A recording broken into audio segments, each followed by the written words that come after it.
పెద్ద వరదలు కొట్టుకుపోతున్నవాడు కనపడ్డ గడ్డిపోసను పట్టుకొని బయటపడదామన్న ప్రయత్నం ఎట్లా ఉందో మీది అట్లాగే ఉంది.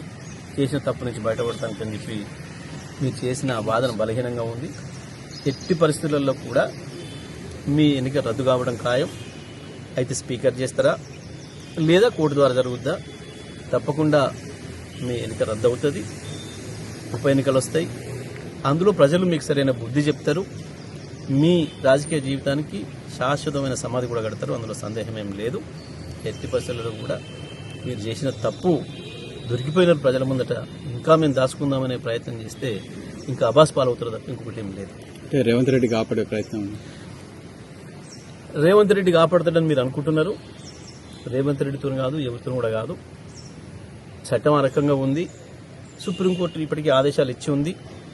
మీరు 3 నెలల లోపల నిర్ణయం తీసుకుంటారా లేదా మేము తీసుకోవాలని అని చెప్పిన తర్వాతనే ఇవాళ స్పీకర్ గారు 2 నెలలు ఆగి 2.5 నెలలు ఆగి ఇప్పుడు నోటీస్ ఇచ్చినాడు. వాళ్ళకి చివరి క్షణం వరకు ఏదో మనం కూడా చివరి ప్రయత్నం చేస్తాం కదా, వెంటిలేటర్ మీద పెట్టి చివరి క్షణం దాకా బతికించుకుందామన్న ప్రయత్నం ఎట్లయితే చేస్తామో ఆ ప్రయత్నంలోనే వీళ్ళు ఉన్నారు.